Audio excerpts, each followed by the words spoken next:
LDA में prime time की आशंका सच हुई। गैर तकनीकी जेई के राज में लगी आग, फाइलें जलकर राख। कुछ दिनों पहले इसी चैनल पर हमने एक खोजी रिपोर्ट के जरिए लखनऊ विकास प्राधिकरण को चेतावनी दी थी कि एलडीए मुख्यालय में बिजली व्यवस्था की कमान जिस व्यक्ति के हाथ में है वो कोई इंजीनियर नहीं बल्कि स्मारक समिति का एक अदना सा व्यवस्थापक है। हमने चीख चीख कर आगाह किया था कि बिना डिग्री और बिना तकनीकी ज्ञान के अजय उपाध्याय को इलेक्ट्रिकल जेई बनाना किसी बड़ी जनहानि या शॉर्ट सर्किट दुर्घटना को खुला न्योता है। आज हमारी उस विधिक आशंका पर एलडीए के भीतर लगी आग ने मुहर लगा दी। दोपहर 3 से 4 बजे के बीच एलडीए मुख्यालय सुलग उठा, फाइलें जलकर राख हो गई। देखिए हमारी यह विशेष और विस्फोटक ग्राउंड रिपोर्ट।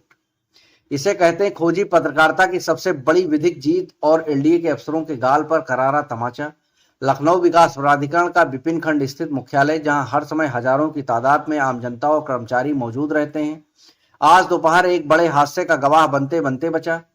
दोपहर करीब 3 से 4 बजे के बीच एलडीए दफ्तर के भीतर अचानक आग धधक उठी। अलमारियां जल गईं, महत्वपूर्ण फाइलें राख के ढेर में तब्दील हो गई।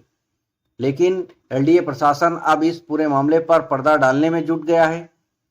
जब हमारे खोजी रिपोर्टर राहुल वर्मा ने ग्राउंड जीरो पर सच खंगालना शुरू किया तो अफसरशाही के पैर कांपने लगे।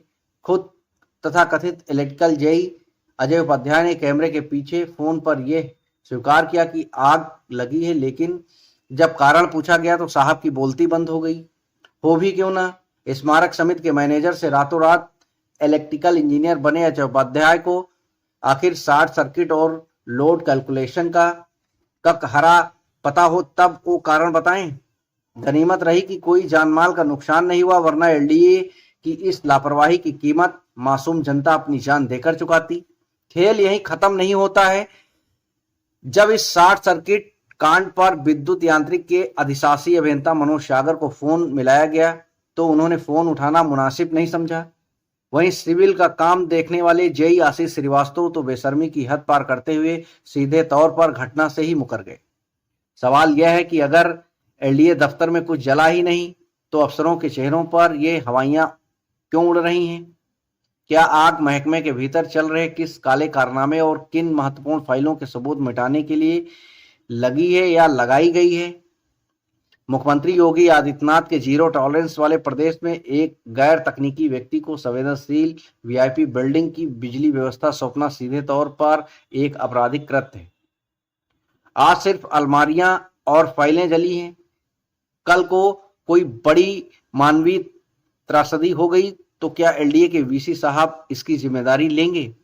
हमारी खबर पर आज मोहर लग चुकी है। अब देखना यह है कि शासन इस फर्जीवाड़े और आज के अग्निकांड पर क्या कड़ा संज्ञान लेता है। Prime time news.